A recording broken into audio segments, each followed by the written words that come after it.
Dude, I finally saw Eraserhead, and when I found out that his daughter was born with like webbed toes that they got fixed, and I saw the movie, I was like, dude, that guy is like a douche. Yeah. I can't imagine meeting his daughter and seeing that. Like he wanted to kill me because I was deformed, and I brought like that sort of. Well, now you're a dad, you understand like webbed toes and children, the love of children. Bill Burr is with us, the last man left in LA.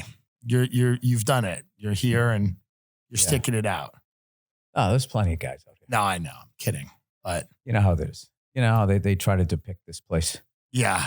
That it's just a bunch of liberals, swimming around in an infinity pool and talking about gender neutral bathrooms. It's so funny.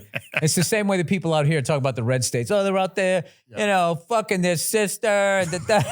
It's just like, you guys all need to do the road.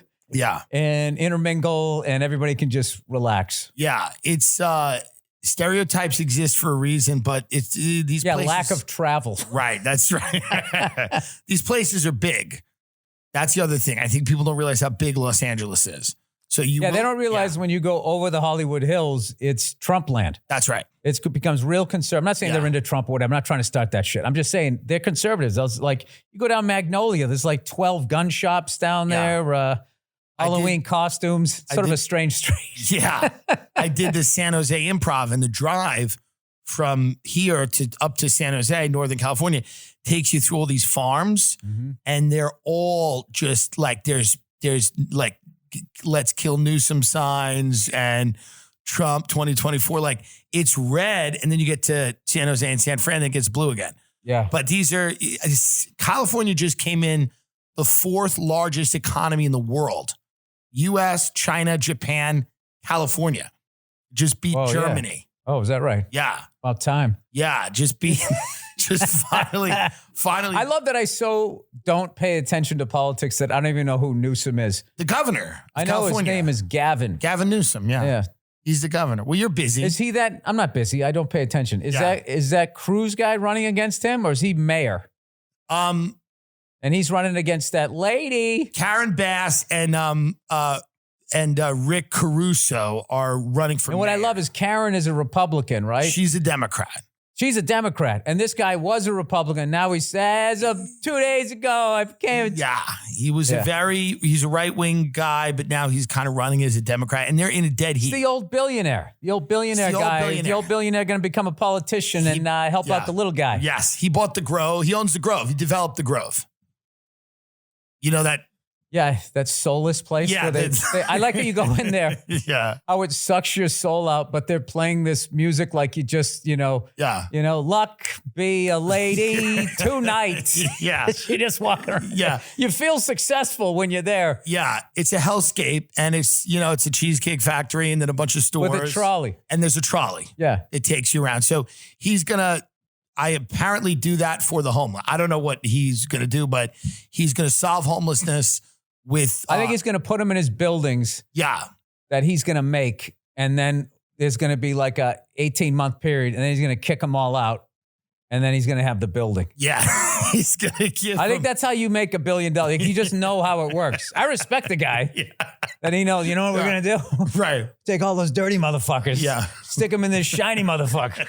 Everyone's going to be like, that's awesome. Then I leave office. Yeah. I kick all the dirty motherfuckers out. I got this shiny thing that I'm gonna make the lesser dirty people pay for. Yeah. I mean, that's middle class. That's very possibly what he's going to do. Or he's a billionaire with a heart of gold. That's also possible. The Julia Roberts. Maybe he's just a good guy. Yeah. Maybe Richard Gere picked him up and took him out on a date. Yeah. And now got him a new tuxedo. Yeah. Maybe he's a good guy. I mean, his son's a DJ, so he's kind of connected. He's connected to losers and regular people.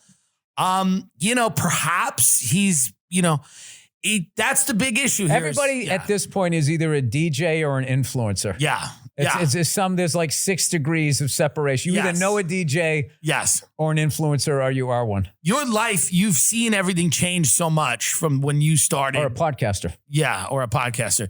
You've seen it change so much. Is it better now? Like just life in general. Is life in general better now than it was when you were growing up?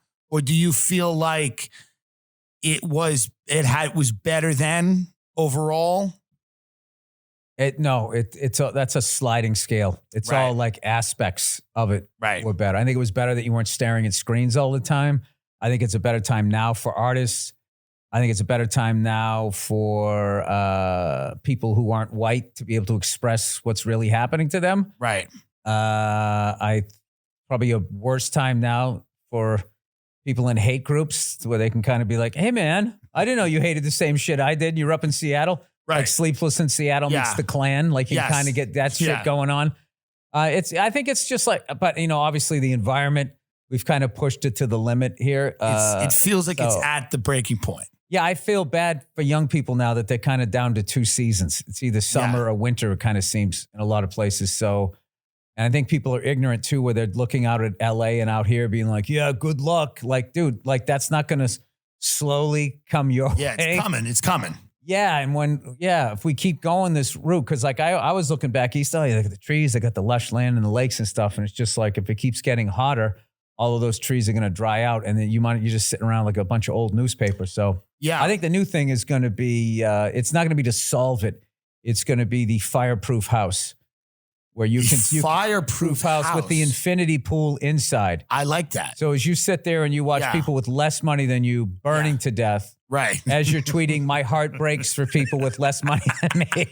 You stay in there. Yeah. And once they're all gone, then you just sort of absorb. Yeah. And I think we're going to go back to those massive ranches that guy, like, like how that one guy owned Griffith Park. Like he gave that to LA. Like one guy had all of that. I think we're going to go back to that once people just sort of get, burned out or washed away by the sea. It's very possible. What's weird about LA is we do have a lot of homelessness, but all of our hit shows are about real estate. Like every show on Netflix, like Selling Sunset and, buying Beverly Hills. They just start dressing like absolute fucking whores. They're hookers. Hookers. Yeah, no. Dude, I watched one of that Orange County one. This woman was selling a house. She's got these beautiful tits. Probably not real. Right. Dude. Everything but her areola. Yeah. Her tits were out, and then it plunged all the way down here. And I'm just thinking, like, if a guy shows up with his wife, right, like, that's a really weird thing where it says, hey, what'd you think of that house? It looked great. Tell me 2 details of that house. Right. And none of them know. Like, none of these if you ask them what the taxes on the house are, they have no idea. Like, they don't know any real estate questions. They're just hot. And I'm sure they know. But what I'm saying is, they don't seem to know that much. Those are the kinds of women you want to fuck it as a guy. If you're successful, you want to stay away from. Yeah. Because they will take your life. They'll eat you. Yes. Yeah. They will eat you and then play the victim and cancel you. Right. Yeah. Well, I mean, they're well positioned. Yeah, like when I was a kid, that right there, that was a movie star. Right. She was a movie star. Now she sells houses. She's selling a fucking 1-level ranch with an open floor plan. Yeah.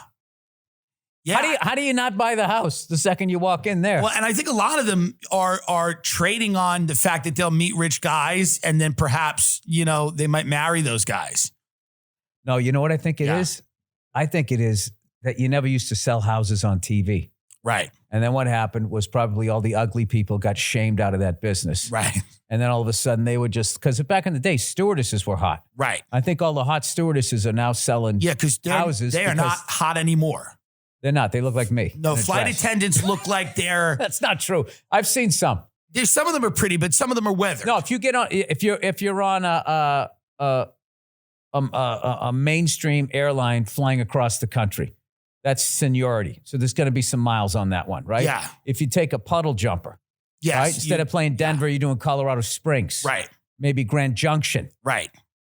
That's where you get somebody who's cute. Yeah, yeah. Yeah, but the LA to New York. But at that point, I'm 54, so I can't look at her anyways, or else I'm a creep. New York to LA or LA to New York, which is what I do a lot, it's a lot of older women. You got hags. Yeah, who have had it. They've had it. They've had it. I've had it. Yeah. They've had it. Yeah, they're like, put the strap, and they go the seatbelt. They go, and the shoulder strap. Like as soon as I walk in.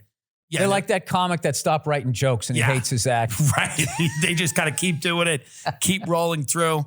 But what's interesting about what you said about the fireproof house is that is probably going to be kind of a reality as stuff gets worse. Nobody's going to want to. Well, the sad thing is none of the politicians are in a position to turn on corporations.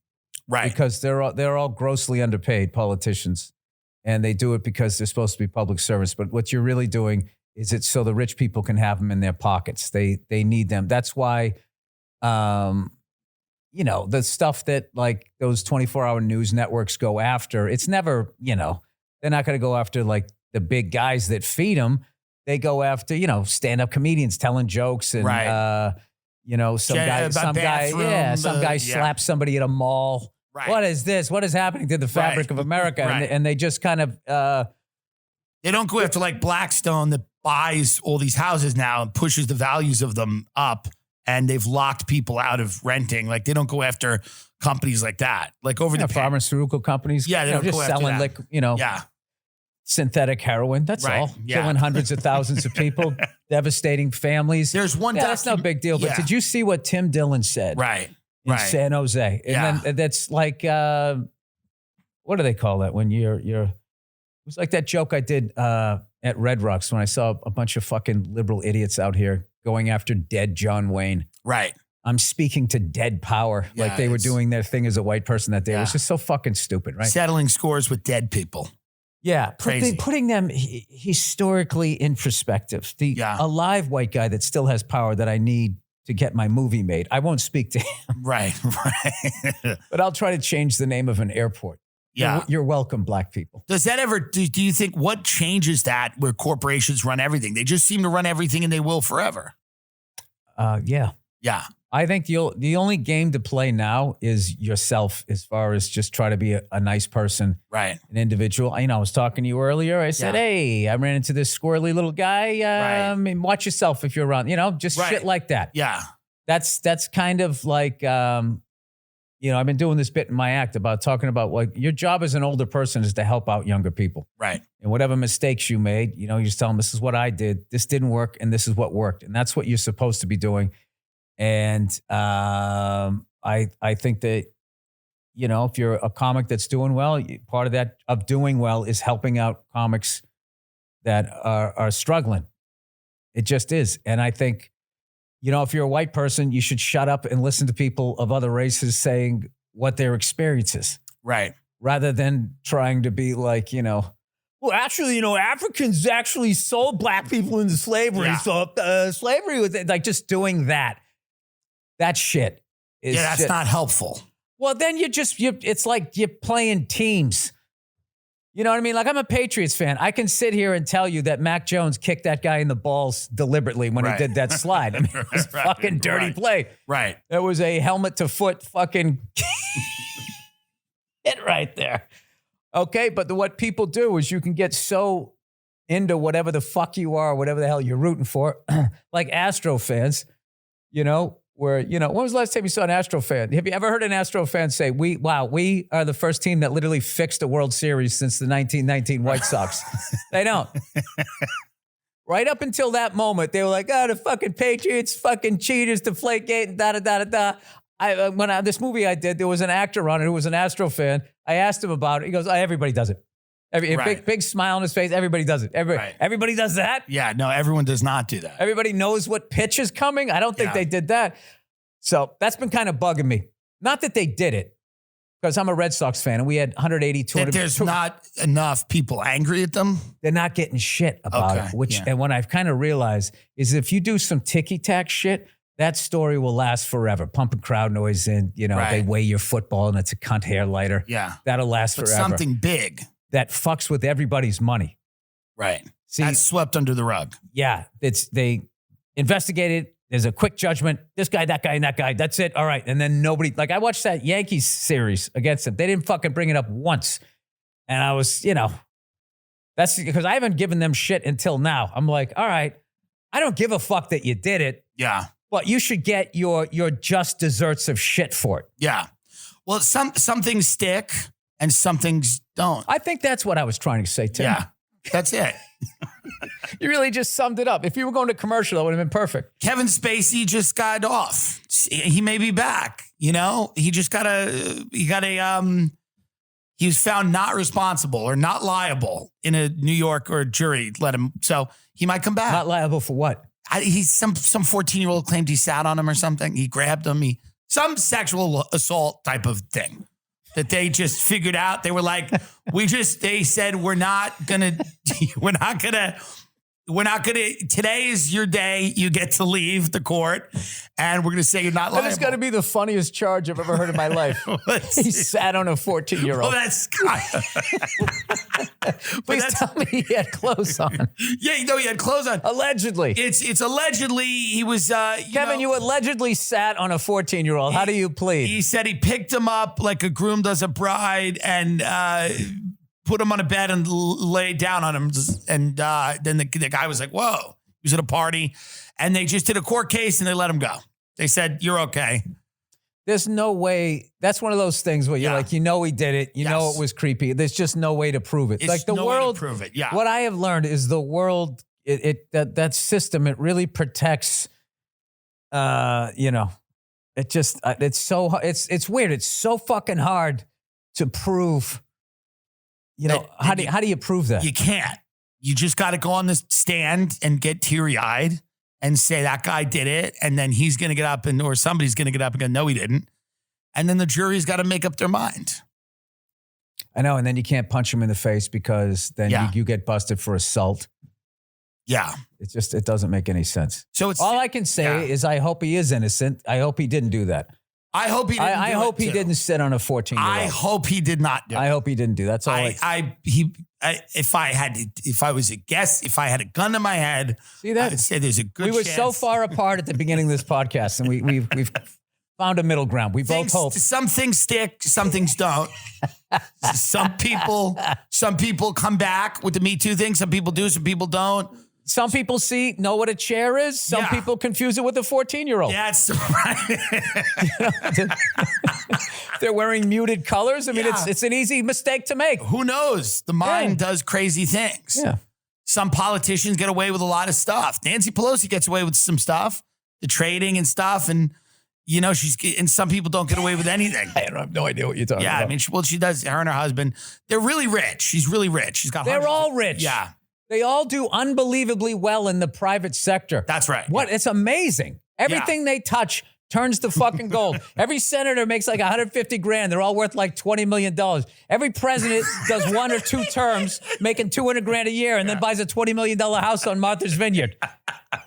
Nobody says shit. Nobody says shit, but if you do a fucking, I don't know, some rapey joke. Yeah, it's a problem. All of a sudden, you're Jesus, what are you doing to the fabric? Yeah. Yeah. Huh? What are you doing to the quilt? It's well, you're one of the most successful comics ever. Do you ever get asked to? How about that? Well, I think that's statistically true. Do you ever get asked to perform for these types of people? Like, I know that certain guys do private gigs or corporate gigs where like you're around. No, I don't. And I wouldn't either. Right.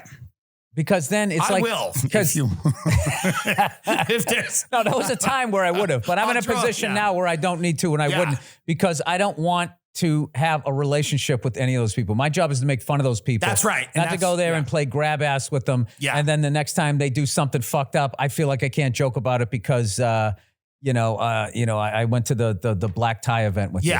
Yeah. I have no. And those crowds aren't good. They suck. The shows aren't fun for the most part. I think the Correspondents' Dinner was a cool thing to do until they televised it. And then every side just like loses their fucking mind. Yeah. Whoever the comic is that goes up there and trashes whatever colored tie the person's fucking wearing. It's really. Would you do the Correspondents' Day? I wonder if I don't think they'd have you because they'd be like terrified. They wouldn't be terrified. They just. Well, they wouldn't want, Dude, those guys like have dead bodies on their brain. Yeah, they think they couldn't fucking handle me with one nerd with a drone. Yeah. Fly by my bedroom window. They are not terrified of anybody. Yeah.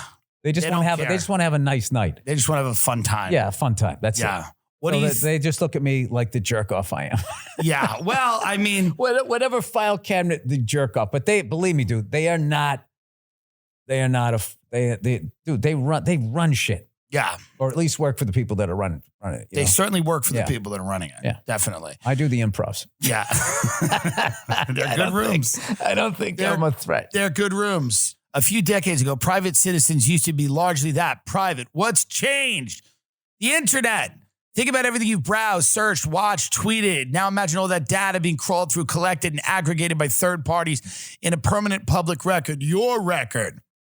Having your private life exposed for others to see what was once something only celebrities worry about. But now everybody's going to have that issue. So to keep my data private, we use EXPRESSVPN. Everybody does.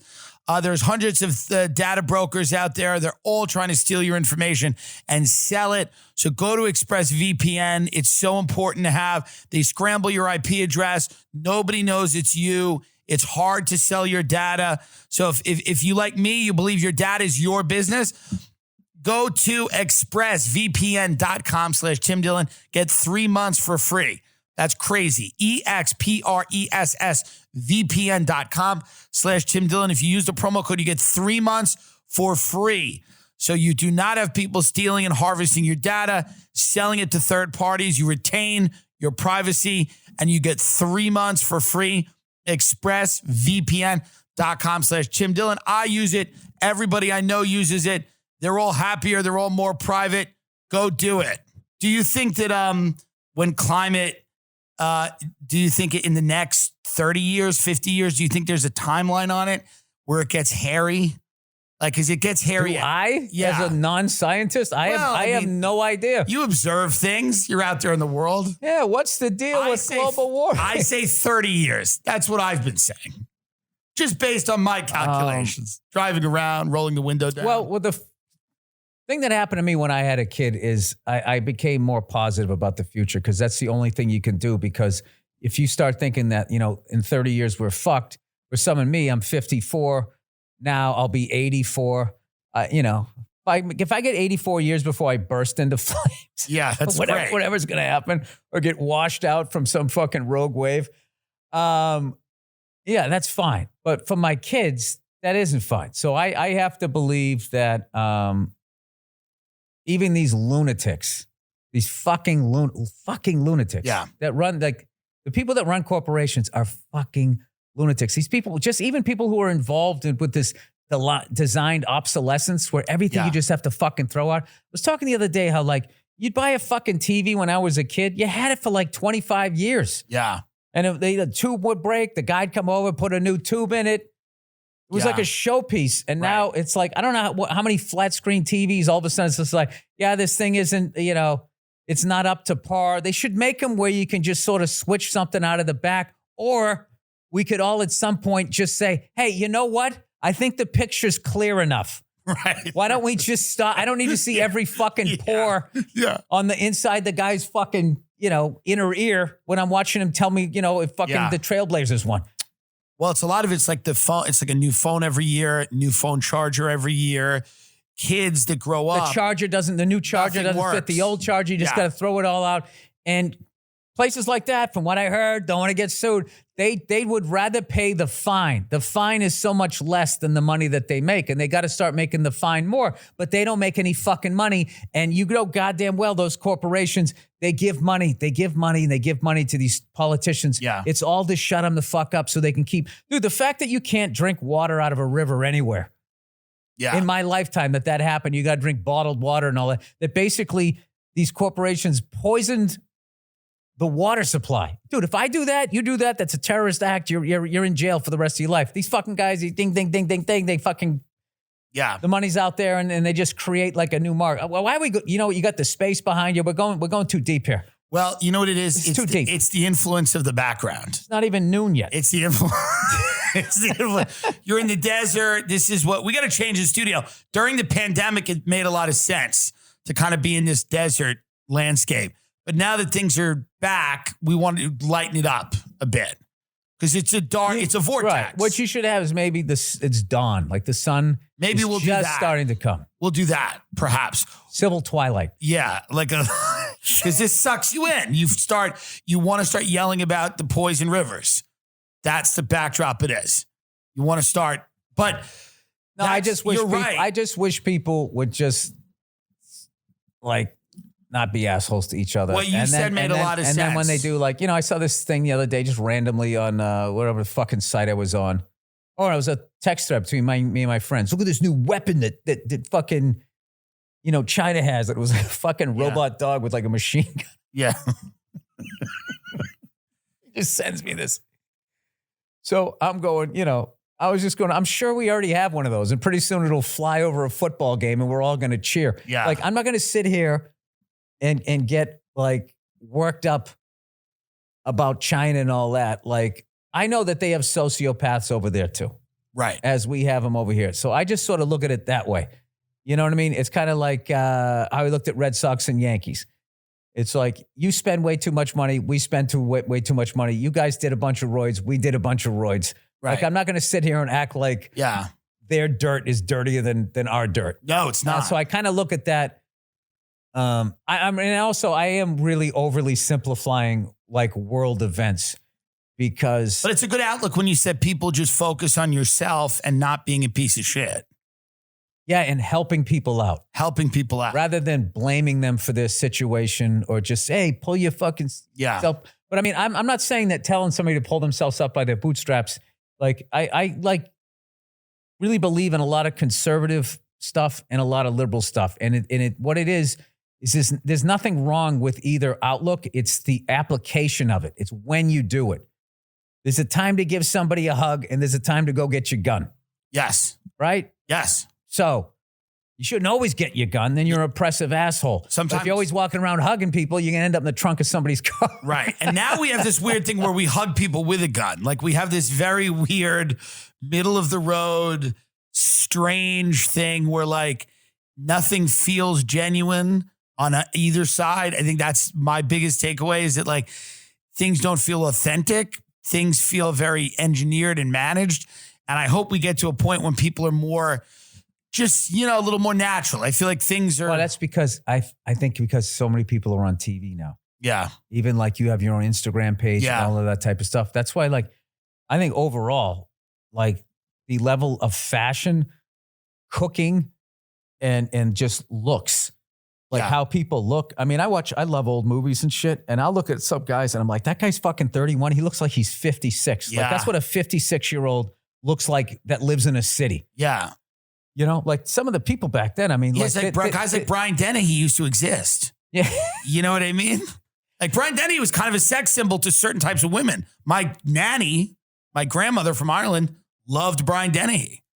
Now, like guys like George Kennedy. George Kennedy always looked like he was 63. His whole career. I don't know if you know who that guy is, but he was in those. Get up George Kennedy. He was in Cool Hand Luke. Yeah. He actually was played opposite Frank Drebin in The Naked Gun. Yeah, he was. I know exactly who it is.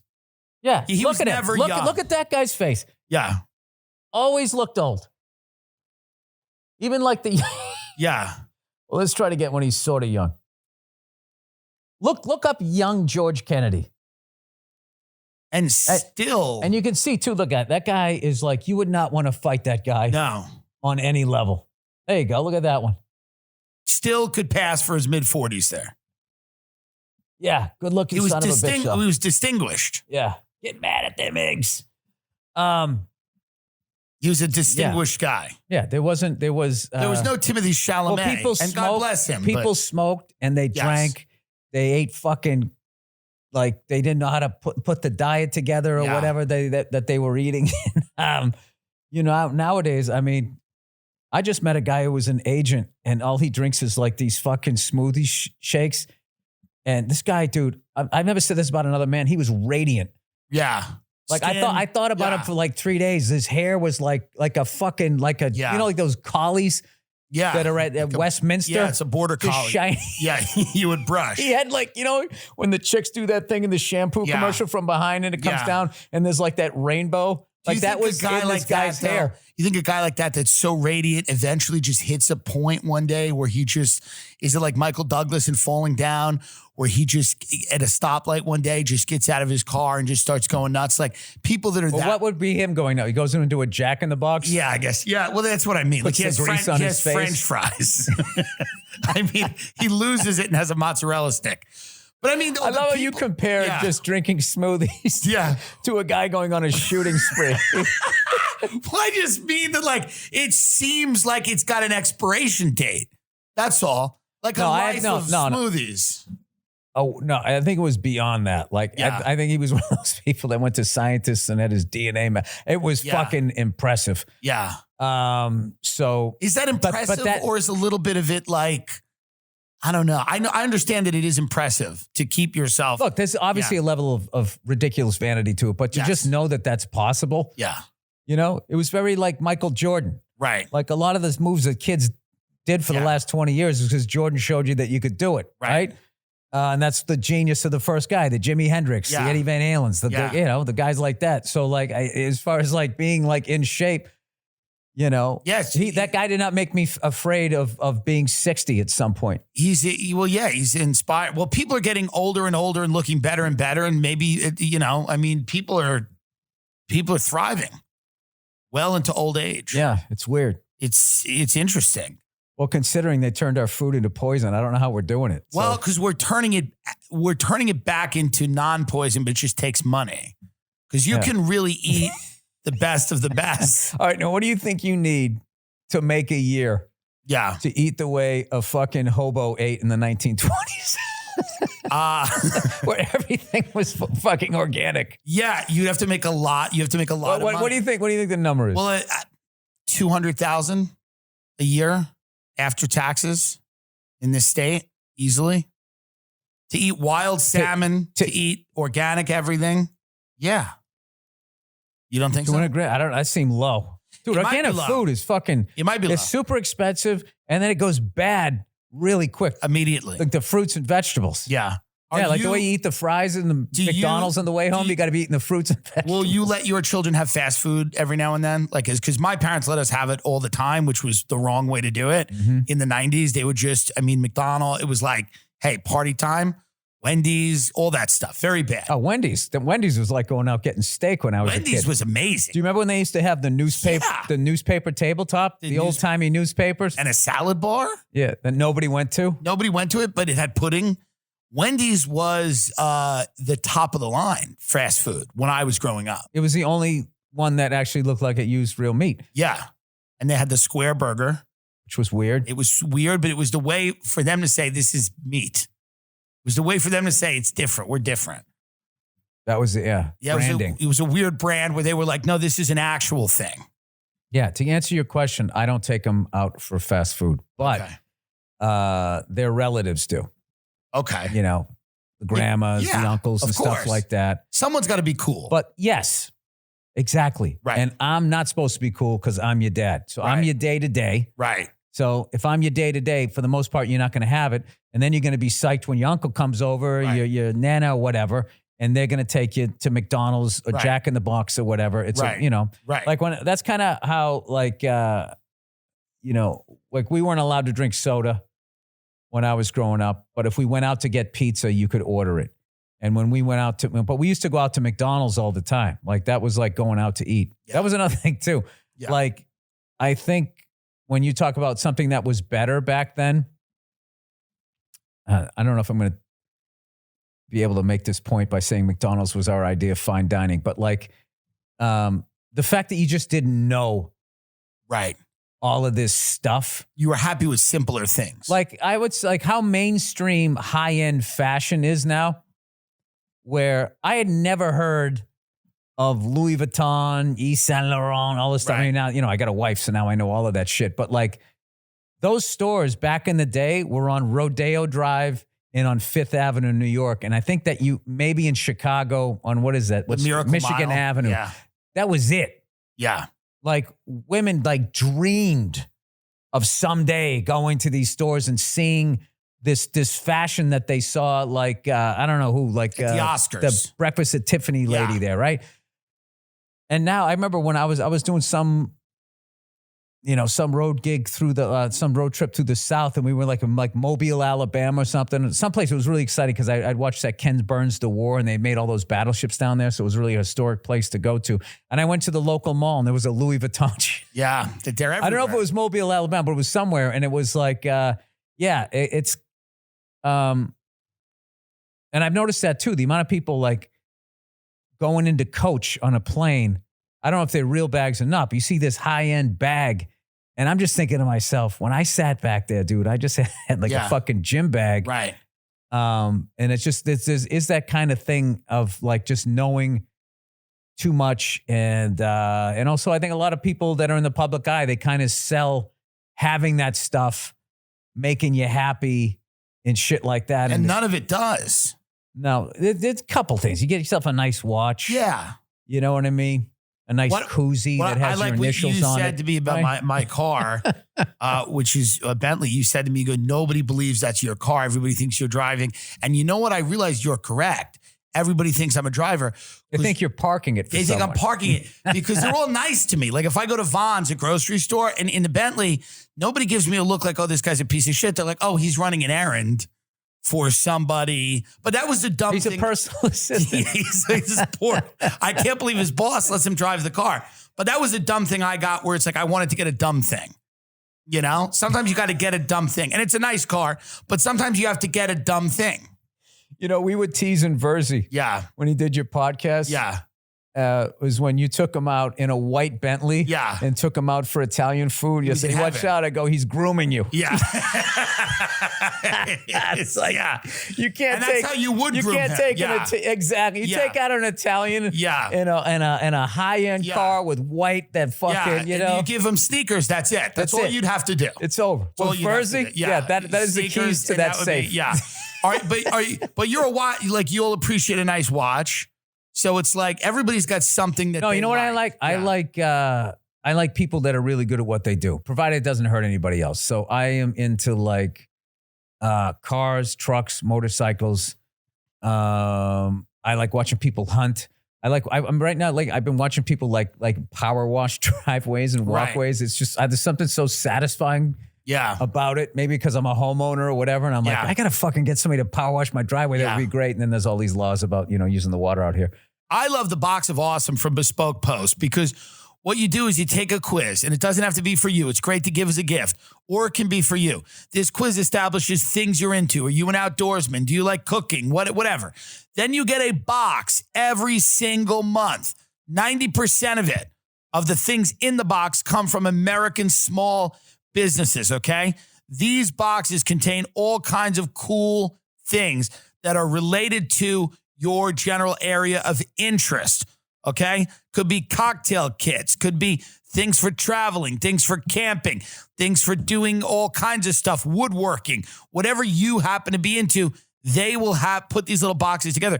It's great to give to somebody who's moving to a new city or who's going to college because it's a 12-month gift. You can stop and start at any time. Each box is valued at around $70, but you only pay a fraction of that price. Plus, with each Box of Awesome, you're supporting small business.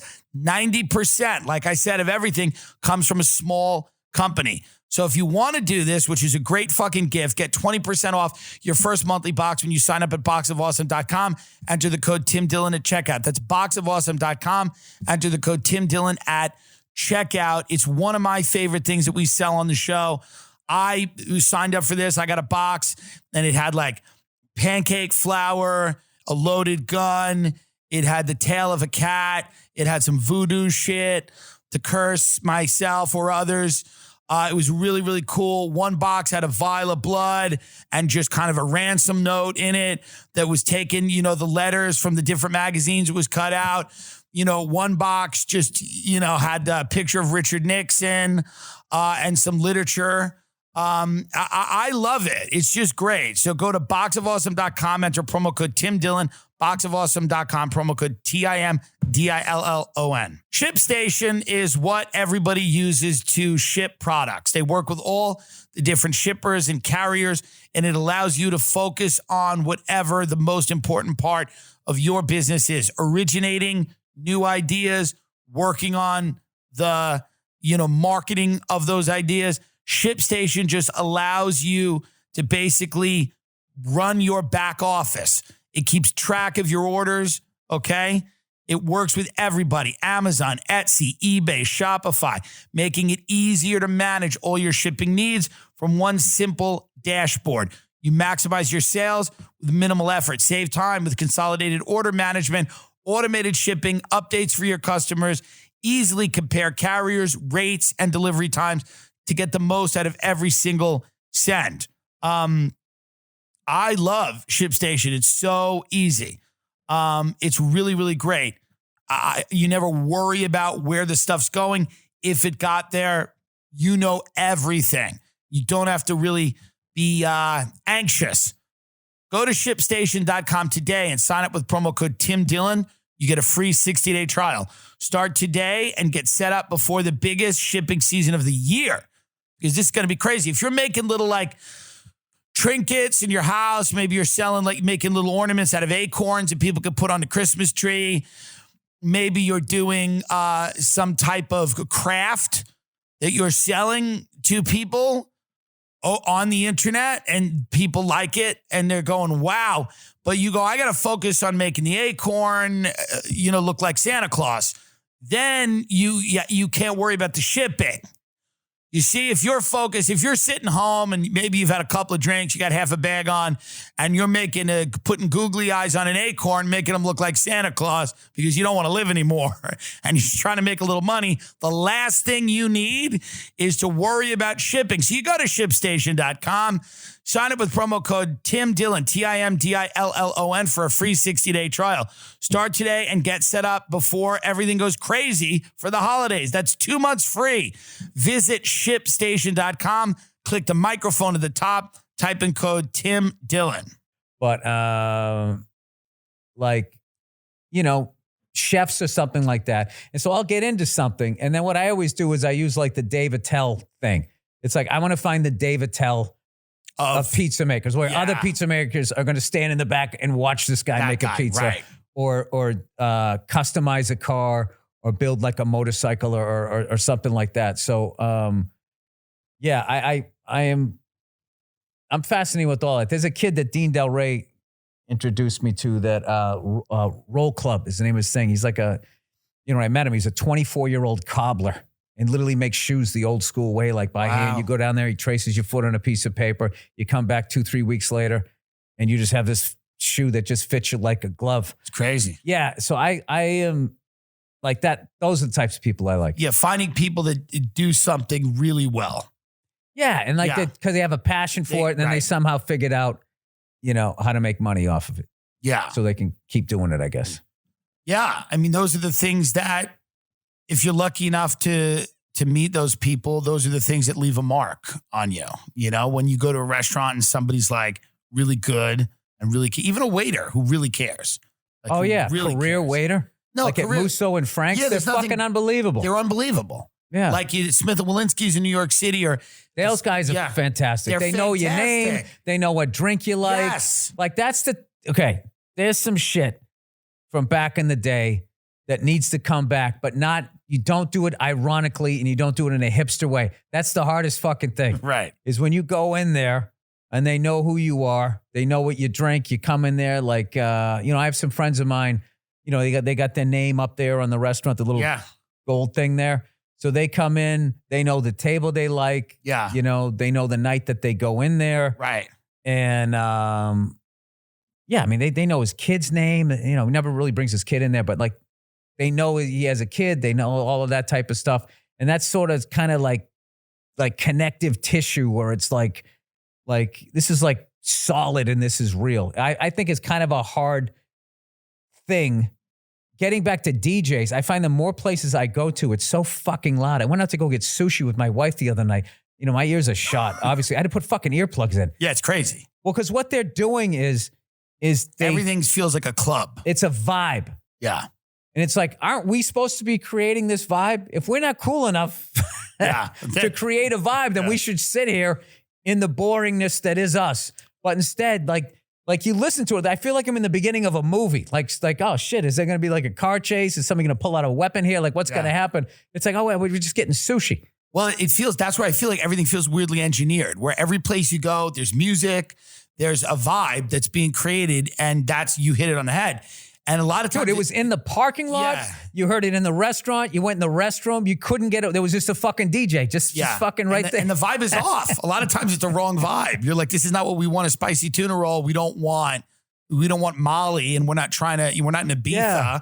I'm not at a rave. Right. Yeah. Well, I got a yellowtail roll. Yeah.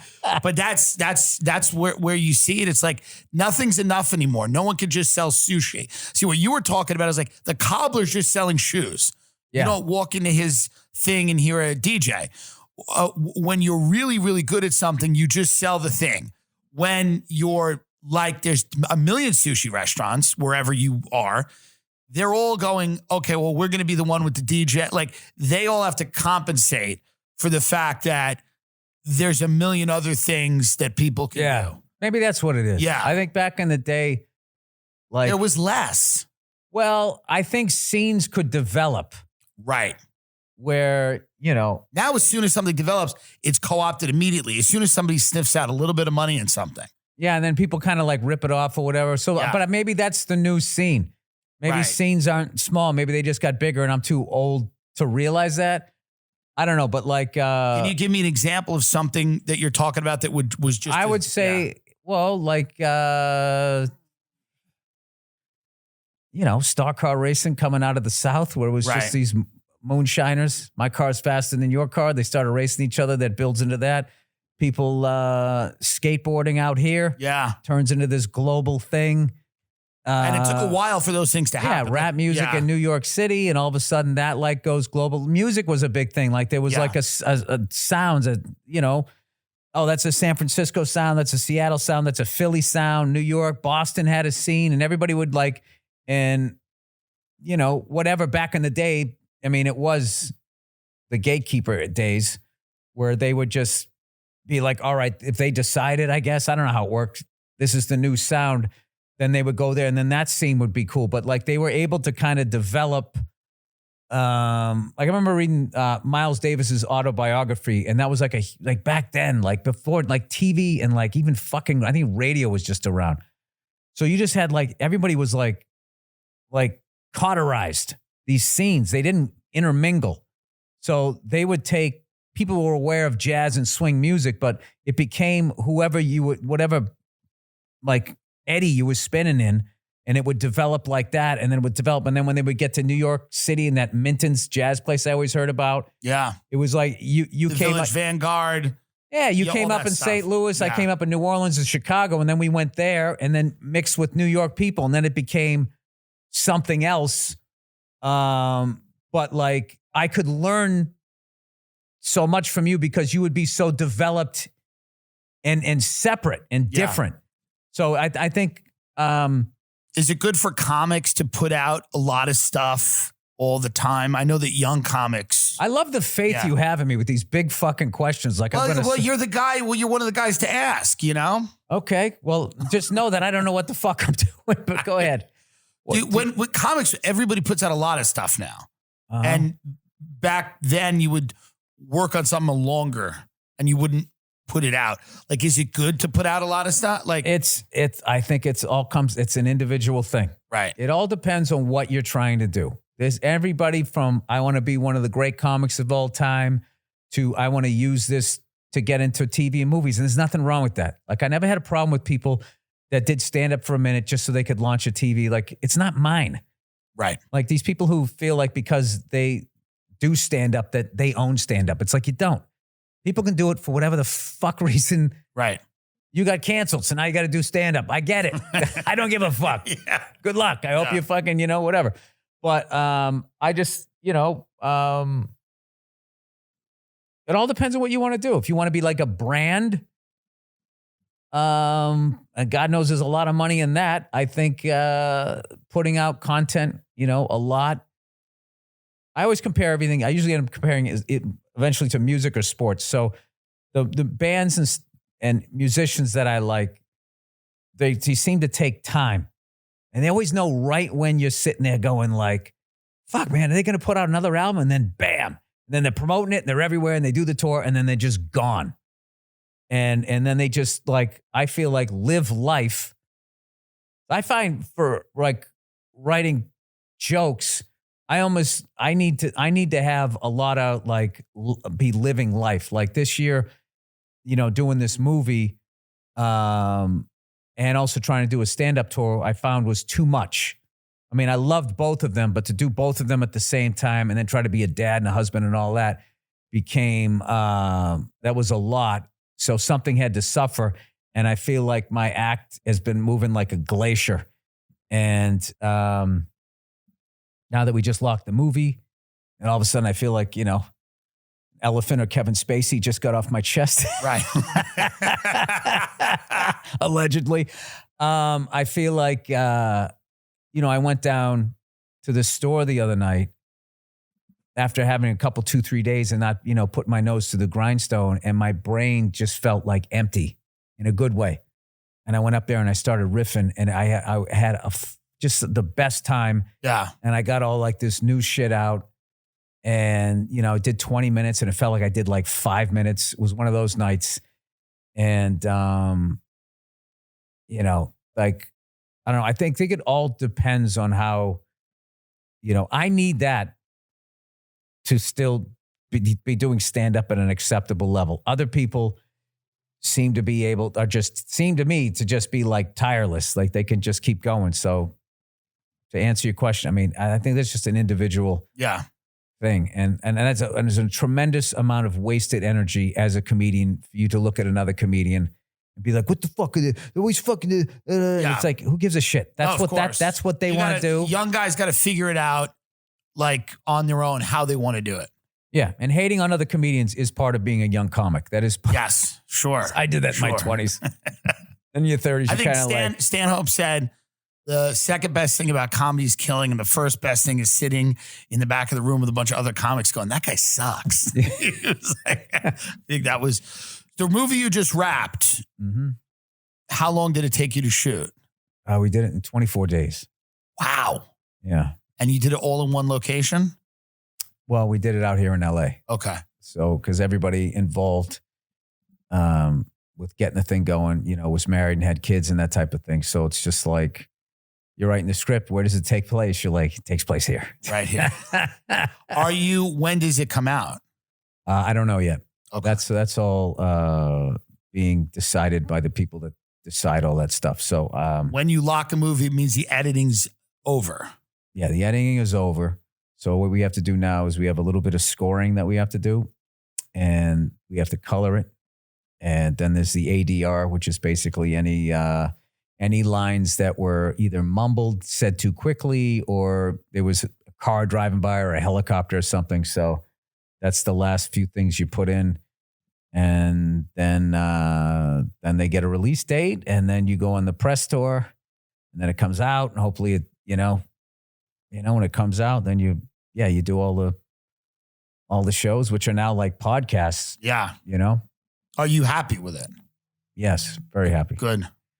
Yeah. Yeah. I was, it's we'll see. I mean, we just screened it in Vegas, which, that's America right there. Everybody. You can't get more American. Yeah. It's like everybody from every state, every political background, and people were howling at watching it. So I got I heard that it was excited. Verzi said it's amazing. Like, very insanely funny. It's funny. It's funny. I don't overhype anything. I think if you see it, you're going to laugh and you're going to feel like you got your money's worth. You think comedies might come back a little bit?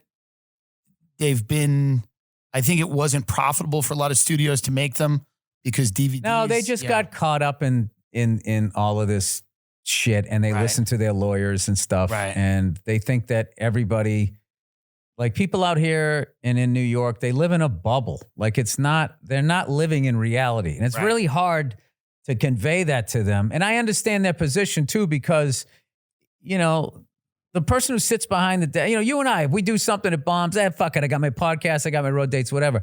They get fired.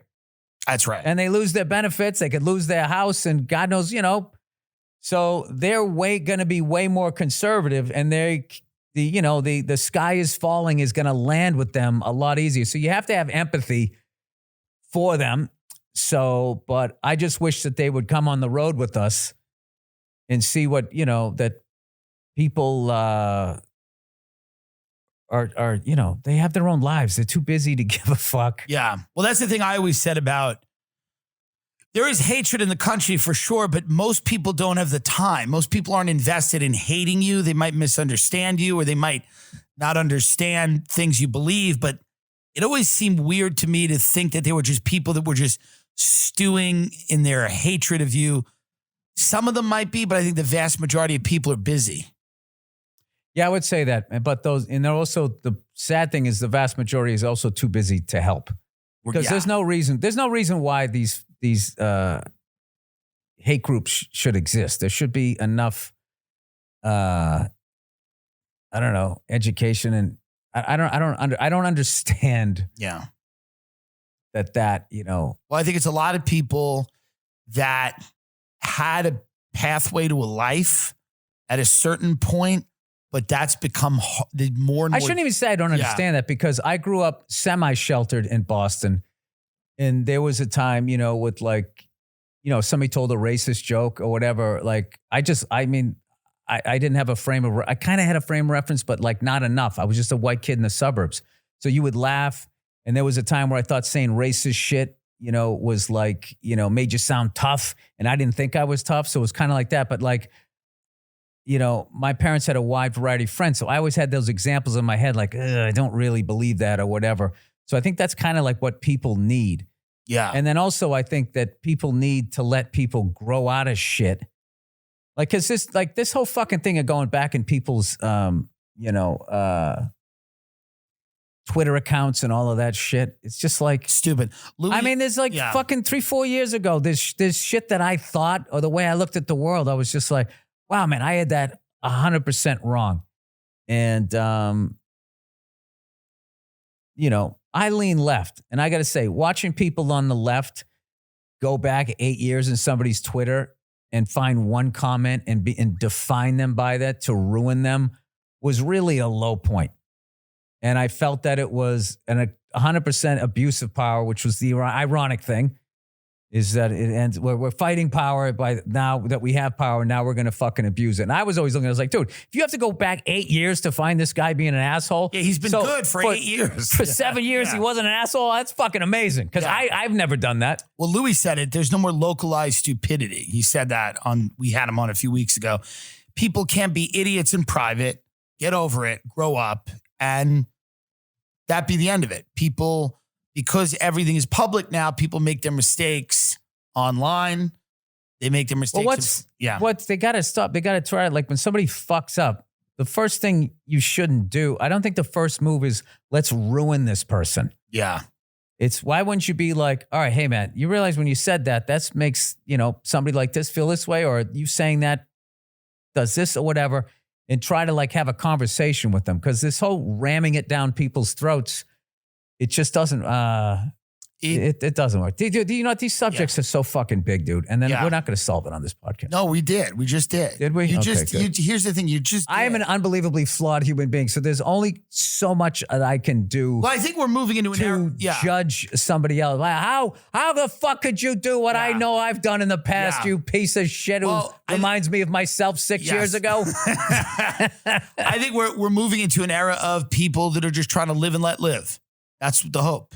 I think we're over that. I think people don't have any bandwidth for it anymore. I think people are moving on. They seem to be like they've learned a lot about other people's perspectives, perhaps. And they're just trying to say, hey, I'm a human being. I love to think that the silent majority, to me, the silent majority is the person who can watch a video without commenting on it. That's great. Those people. Those are the voters. They should vote. They should vote. Those are the people that I would like running the country. They should be allowed to vote. If you can watch a YouTube video, even if it bothered you, you still don't have to leave a comment. Yeah, if you don't have to weigh in, then you can vote. And if you've ever written in all capital letters on YouTube in a comment, you should lose your right to vote. You should be in jail. You should be in jail. What do you want after this movie comes out? You're going to do the whole thing. There's people who are going to comment and have to put it back into lowercase. Yeah, they're going to comment in uppercase now.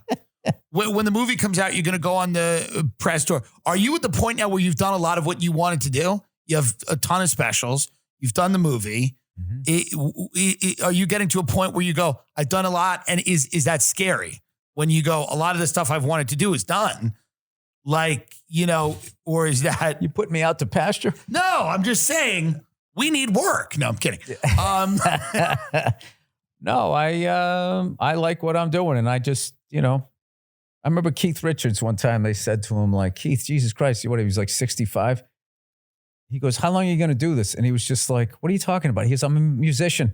Yeah. This is what I do. I would do this in front of, you know, 80,000 or 8 people. I would still do it. This is literally what I do.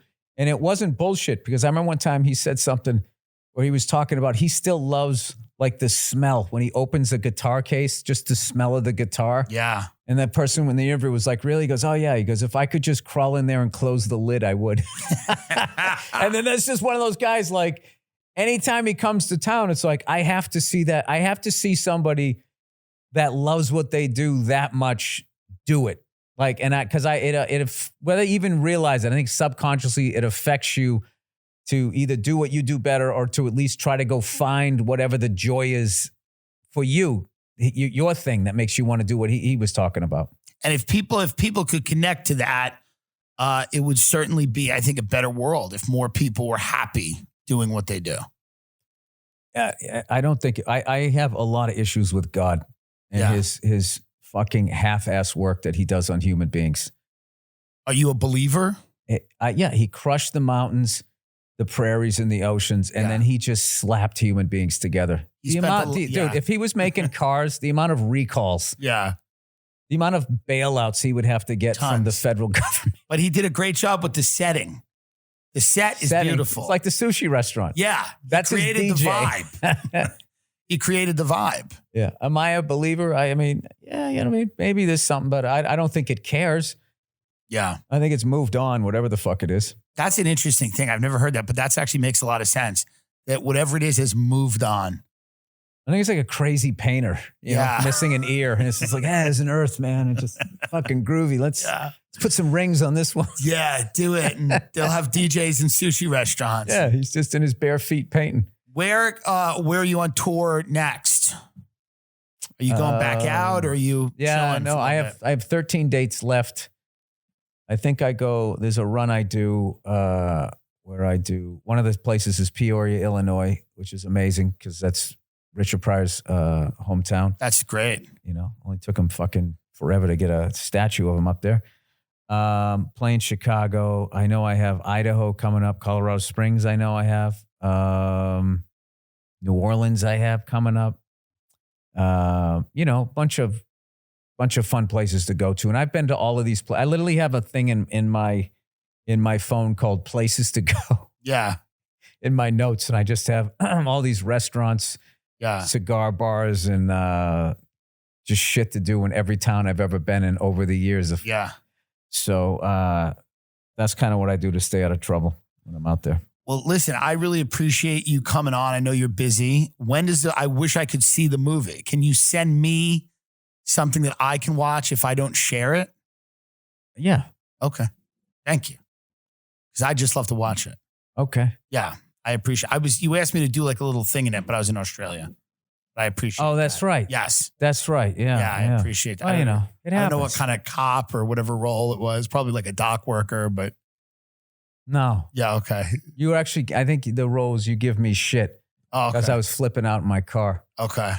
And then you sort of watch it like you're not involved. You don't have a dog in the fight. Yeah, but And then I try to get you to agree with my position and you do not.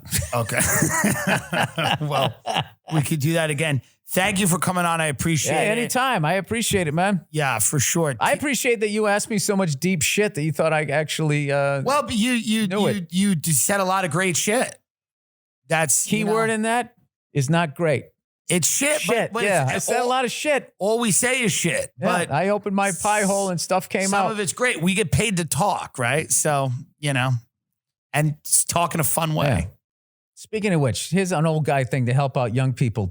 You don't need an agent to get involved in your podcast money. You hear that, Justin? Sorry, that was mine. Yeah, like these kids, man, they're getting this shit where the agents are going to be like, oh, you know, we'll get you advertising. They're just going to promise you the fucking moon so they can get their foot in the door that you pay them on the podcast. And as far as I know, that'll be like you booking a series that never ends. That's right. And they're going to, even if you leave that agency, they're going to get your money forever. That's right. What gets you advertising money is you and your talent and getting fucking listeners. Don't give your fucking podcast away. Don't give your fucking ownership of your podcast away. There's no reasons for agents to be sticking their hands in this shit. There you go. Say that I stand by. That's Bill Burr. All right. And we agree. Thank you so much. Good night, everybody. There we go.